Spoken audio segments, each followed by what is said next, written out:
हर इंसान के अंदर कुछ ऐसे राज दबे होते हैं जो सालों बाद सामने आते हैं। ये कहानी चंदनपुर नाम के एक छोटे से गांव की है। मानसून का महीना था और आसमान में बिजलियों की गड़गड़ाहट हर तरफ गूंज रही थी। उसी गांव की सरहद पर एक पुराना ढाबा था जहां गिने चुने लोग ही आते थे। आज भी कुछ दोस्त वहां बैठकर मौसम का लुत्फ उठा रहे थे। राघव भाई, क्या गजब का मौसम है। हाँ, तुम सही कह रहे हो। ऊपर से इस वक्त जो बिजली कड़क रही है वो डरावनी भी है और मजेदार भी।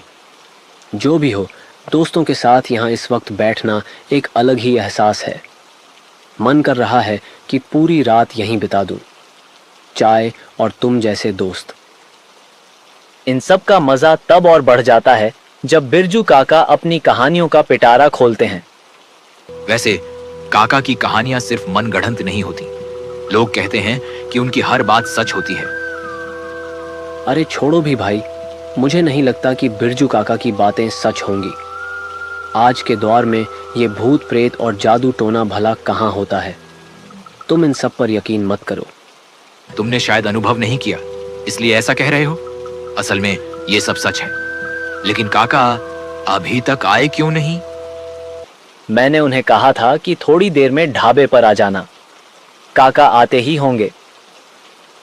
वे लोग आपस में हंसी मजाक कर ही रहे थे कि आसमान फिर से जोर से गरजा और तभी बिरजू काका ने ढाबे के अंदर कदम रखा। लगता है आज मैंने तुम सबको काफी इंतजार करवाया। हाँ काका, हम आपका ही रास्ता देख रहे थे, पर आज इतनी देर क्यों हो गई? आज घर पर कुछ काम निकल आया था और बिजली भी गुल थी, इसलिए देर हो गई। हमें तो लगा आप आज नहीं आएंगे। आपके बिना यहाँ महफिल नहीं जमती। मुझे भी तुम लोगों से बातें करना अच्छा लगता है। चलो अब कोई किस्सा सुनाइए। बिरजू काका ने एक गहरी सांस ली और बोले, ठीक है, अब जब मैं आ ही गया हूं तो आज तुम्हें अपने जीवन की एक सच्ची और खौफनाक घटना सुनाता हूं। ये तब की बात है जब मैं जवान था। आर्यन, जो यहाँ एक कंपनी में काम करता था, किसी जरूरी काम से चंदनपुर गांव जाना चाहता था, जो वहां से थोड़ा दूर था। भाई, क्या कोई मुझे चंदनपुर गांव का रास्ता बताएगा? मुझे उस गांव में जल्दी पहुंचना है। क्या कह रहे हो बेटा? क्या तुम उस चंदनपुर गांव जा रहे हो? क्या तुम पागल हो गए? रात के 10 बज रहे हैं और तुम्हें इतनी रात को उस गांव जाना है। मुझे माफ करना बेटा, लेकिन इस समय तुम्हें कोई भी उस गांव नहीं ले जा सकता। हाँ, अभी उस गांव जाने की बात भूल जाओ। अभी वापस घर चले जाओ और सुबह उस गांव जाना। लेकिन भाई, मुझे किसी भी कीमत पर अभी उस गांव जाना ही होगा। बेटा, तुम्हें अभी उस गांव ले जाने के लिए कोई पहरेदार नहीं मिलेगा। अगर तुम्हें उस गांव जाना है तो तुम्हें अकेले ही जाना होगा। हम में से कोई भी तुम्हें उस गांव में नहीं छोड़ेगा। तभी एक रिक्शा वाला अपने रिक्शे के साथ वहां आया और जैसे ही वह पास रुका, आर्यन ने उस आदमी से कहा, भाई, मुझे चंदनपुर जाना है। क्या तुम मुझे वहां ले चलोगे? अभी चंदनपुर गांव जाना मुमकिन नहीं है। रात के इस पहर उस गांव जाना सही नहीं है। क्या हुआ भाई? लेकिन हम चंदनपुर गांव क्यों नहीं जा सकते? उस गांव में ऐसा क्या है? क्या उस गांव का रास्ता खतरनाक है? नहीं भाई, वहां का रास्ता खराब नहीं है, लेकिन तुम्हारी किस्मत जरूर खराब है। अभी उस गांव जाना ठीक नहीं है। रात के इस समय चंदनपुर गांव जाना सही नहीं है। तुम एक काम करो, पास के गांव में रुक जाओ। मैं तुम्हें वहां ले चलूंगा। तुम्हें वहां रुकने की जगह आसानी से मिल जाएगी। आर्यन को वह आदमी अजीब लगा, लेकिन वह मजबूर था। उसे अभी चंदनपुर गांव जाना ही था। मुझे अभी उस गांव पहुंचना है।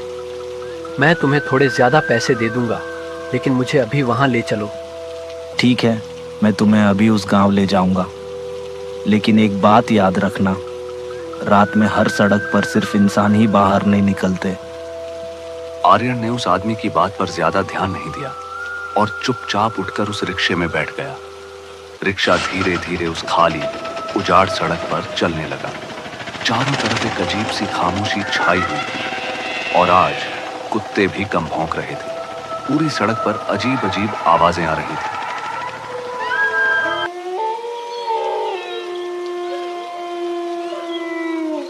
तुम रात के इस समय इस गांव क्यों जा रहे हो? तुम्हें शायद पता नहीं कि रात के इस समय कोई उस गांव नहीं जाता। मुझे रिक्शा चलाते हुए 20 साल हो गए हैं, लेकिन मैंने अब तक सिर्फ एक ही आदमी देखा है जो रात के इस समय अकेले उस गांव जा रहा है, और वह आदमी तुम हो। लेकिन भाई, मुझे समझ नहीं आता कि कोई भी रिक्शा वाला इस चंदनपुर गांव जाने को तैयार क्यों नहीं है। वह क्यों नहीं जाता? उस गांव में ऐसी क्या खास बात है? मुझे भी नहीं पता कि उस गांव में क्या खास है, लेकिन बहुत से लोग कहते हैं कि रात में उस गांव जाना अपने आप को कुएं में फेंकने जैसा है। और फिर थोड़ी देर चलने के बाद रिक्शा चंदनपुर के बगल वाले गांव में रुक गया। ये आखिरी बार है जब मैं तुमसे कह रहा हूँ कि इस गांव में उतर जाओ। तुम्हें यहाँ रुकने की जगह मिल जाएगी। रात बीतने दो, फिर तुम सुबह चंदनपुर गांव जा सकते हो। नहीं भाई, मुझे अभी चंदनपुर गांव ले चलो। मुझे अभी वहां पहुंचना है। मेरी चिंता मत करो। ठीक है, लेकिन आगे जंगल का रास्ता होगा। मैं चंदनपुर गांव के दरवाजे तक नहीं जाऊंगा। मैं तुम्हें वहीं छोड़ दूंगा। तुम्हें वहां से पैदल चलना होगा। ठीक है भाई, बस मुझे चंदनपुर गांव के दरवाजे पर छोड़ दो। मैं वहां से खुद चला जाऊंगा भाई। थोड़ी देर बाद रिक्शा एक सुनसान सड़क पर चल पड़ा। सड़क इतनी सुनसान थी कि उस समय वहां न कोई आदमी था और न ही कोई गाड़ी। रात के 1 बज रहे थे और चारों तरफ से अजीब सी आवाजें आ रही थी। ऐसा लग रहा था मानो कोई रिक्शा रोकने की कोशिश कर रहा हो। फिर थोड़ी देर बाद रिक्शा चंदनपुर गांव के दरवाजे पर पहुंचने लगा। देखो, हम चंदनपुर गांव के पास पहुंच गए हैं। चंदनपुर गांव पास ही होगा। अब तुम बस अपना ख्याल रखना। बस सुरक्षित गांव पहुंच जाना। इतना कहते ही उस आदमी ने रिक्शा घुमाया और जल्दी में वहां से चला गया। आर्यन उसे आवाज दे रहा था, लेकिन उसने एक बार भी पीछे मुड़कर नहीं देखा। अब आर्यन उस जगह पर बिल्कुल अकेला था। उसके चारों तरफ ऊंचे ऊंचे पेड़ थे और डर का एक अजीब माहौल था। आर्यन ने ज्यादा नहीं सोचा और बस आगे बढ़ने लगा। थोड़ा आगे चलते ही उसे वहां एक पुरानी सराय दिखी। वह सराय बहुत सुनसान थी। वहां लकड़ी की एक बेंच थी जिस पर आर्यन अचानक लेट गया। आर्यन बहुत थक गया था। थोड़ी देर आराम करने के बाद आर्यन को किसी के चलने की आवाज सुनाई देने लगी। आर्यन अचानक उठकर खड़ा हो गया और तभी सामने से एक अजीब आदमी धीरे धीरे उसकी ओर चलकर आया। क्या आप चंदनपुर गांव जा रहे हैं? भाई, क्या हुआ? तुम मुझसे यह क्यों पूछ रहे हो? भाई, मुझे एक जरूरी काम से चंदनपुर जाना है। अगर आप चंदनपुर गांव जा रहे हैं तो मुझे भी अपने साथ ले चलिए। ठीक है, लेकिन अगर तुम्हें मेरे साथ चलना है तो तुम्हें मेरी बात माननी होगी, वरना शायद तुम सुबह उठ भी ना पाओ। आर्यन थोड़ा डर गया, लेकिन वह किसी भी कीमत पर चंदनपुर गांव जाना चाहता था और उसने उस आदमी को हाँ कह दिया। ठीक है भाई, आप जो कहेंगे मैं वही करूंगा। बस मुझे अपने साथ चंदनपुर गांव ले चलिए। तब ठीक है, मेरे साथ आओ। बस मेरे पीछे पीछे चलो, और हाँ, गलती से भी पीछे मुड़कर मत देखना। क्यों भाई? पीछे मुड़कर देखने से क्या होगा? मैंने अभी तुमसे क्या कहा था कि तुम वही करोगे जो मैं कहूंगा। फिर भी तुम मुझसे सवाल क्यों कर रहे हो? ठीक है, ठीक है, ठीक है। फिर आर्यन और वह आदमी चलने लगे और थोड़ा आगे जाते ही उस आदमी ने कहा, देखो, अगर पीछे से कोई तुम्हें पुकारे भी तो पीछे मुड़कर मत देखना, क्योंकि यहाँ की आवाजें इंसानों की नहीं है। यह सुनकर आर्यन थोड़ा डर गया, लेकिन उसे हर हाल में चंदनपुर गांव पहुंचना था। इसीलिए वह उस आदमी के पास चलता रहा। अचानक वहां से किसी लड़की के अजीब रोने की आवाजें आने लगी। यहाँ किसी के रोने की आवाजें आ रही हैं, लेकिन इस वक्त यहाँ कौन रो रहा होगा? चुप रहो, कुछ मत कहो।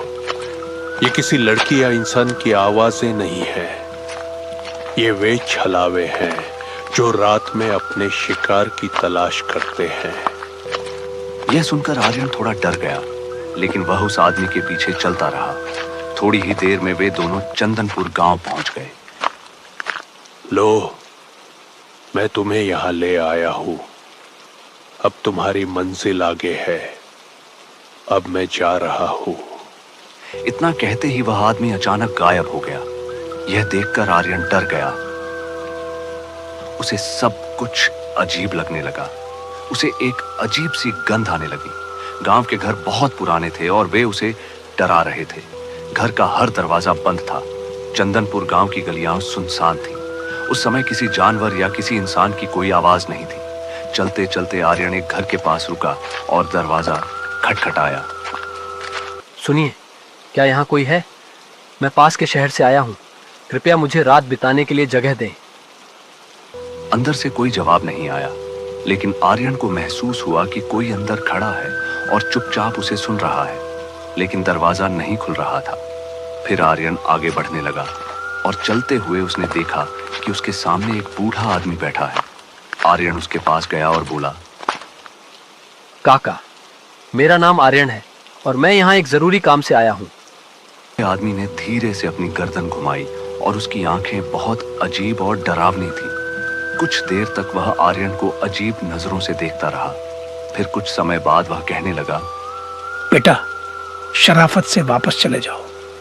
यह जगह इंसानों के लिए नहीं है। काका, मैं वापस नहीं जा सकता।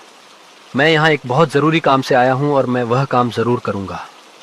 हमारे ऑफिस का एक आदमी 2 दिन पहले यहाँ कुछ रिकॉर्ड करने आया था। बूढ़े ने थोड़ा इधर उधर देखा, जैसे उसे किसी बात का डर हो कि कोई उसे सुन न रहा हो।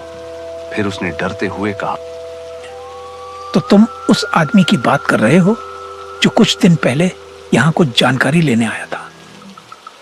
हाँ काका, वही आदमी। उसे इस चंदनपुर गांव के बारे में कुछ पता चला था। वह हमें कहाँ मिले? हमें नहीं पता वह कहाँ है। क्या तुम उसे जानते हो बेटा? तुम्हारे ऑफिस का वह आदमी यहाँ आया था और वह काली रात थी। वह मेरे घर पर रुका था।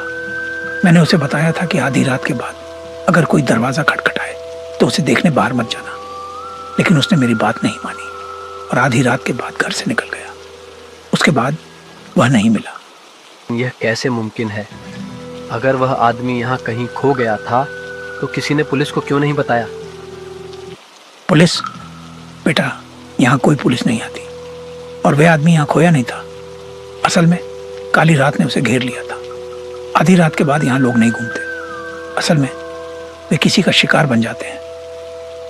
आर्यन को उस आदमी की बात पर बिल्कुल यकीन नहीं हुआ। उसने सोचा कि यह बूढ़ा किसी वजह से झूठ बोल रहा है। ठीक है काका, मैं उसे इस गांव के हर कोने में ढूंढने जा रहा हूँ। शायद वह मुझे मिल जाए।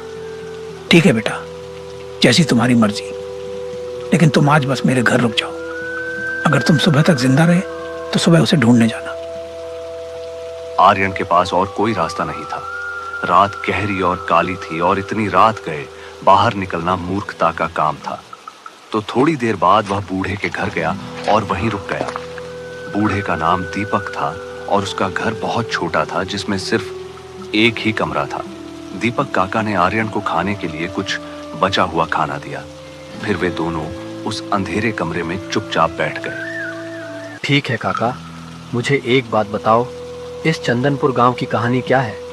यहाँ के लोग रात में आने से मना क्यों करते हैं? बेटा, ये गांव कभी गुलाब की तरह खूबसूरत हुआ करता था। यहाँ बहुत से लोग रहते थे और हर कोई बाहर जाता था, इसलिए हम इस गांव को गुलाब गांव कहते थे। लेकिन एक दिन सर्दी की एक भयानक रात आई। चारों तरफ तूफानी बारिश शुरू हो गई। तेज हवाएं चलने लगी और हर कोई अपनी जान बचाने के लिए अपने घरों में घुस गया। तभी उस भयानक तूफान में एक बेबस लड़की फंस गई। वह पूरे गांव में चीखती रही और मदद मांगती रही कि कोई उसका दरवाजा खोले और उसे अंदर आने दे। लेकिन पूरे गांव में कोई ऐसा नहीं था जिसने उसे अपने घर में जगह दी हो। थोड़ी देर बाद उस तूफानी काली बारिश में उस लड़की की मौत हो गई। उसके बाद ये गांव एक भयानक जगह बन गया। अब यहाँ कोई नहीं रहता और रात में कोई बाहर नहीं निकलता। आर्यन को ऐसी कहानियों पर विश्वास नहीं था, लेकिन उस काका की कहानी में एक अजीब सी सच्चाई थी। सुनते ही आर्यन की आंखें फटी रह गईं। लेकिन काका, मुझे लगता है कि यह सिर्फ आपकी कल्पना है। नहीं बेटा, तुम शहर से हो, तुम इस गांव की कहानियों को नहीं समझ सकते। ठीक है बेटा, अब बस सो जाओ, हम कल इन बातों पर चर्चा करेंगे। रात बहुत हो गई है, लेकिन हाँ, बस एक बात याद रखना, अगर कोई दरवाजा खटखटाए या बाहर से कोई आवाज दे तो बाहर मत जाना, चाहे कोई भी हो, बस बाहर मत जाना। उसके बाद वे दोनों सो गए, दीपक काका ऊपर के बिस्तर पर और आर्यन फर्श पर। थकान के कारण आर्यन की आंखें खुली रह गईं। यहाँ घर में रात के सन्नाटे में भयानक आवाजें सुनाई दे रही थी। ऐसा लग रहा था कि आज चंदनपुर गांव में कोई आतंक होने वाला है। रात के ठीक 3 बज रहे थे और घर के अंदर दोनों गहरी नींद में थे। दोनों सो रहे थे, तभी अचानक किसी ने दरवाजा खटखटाया और आवाज दी।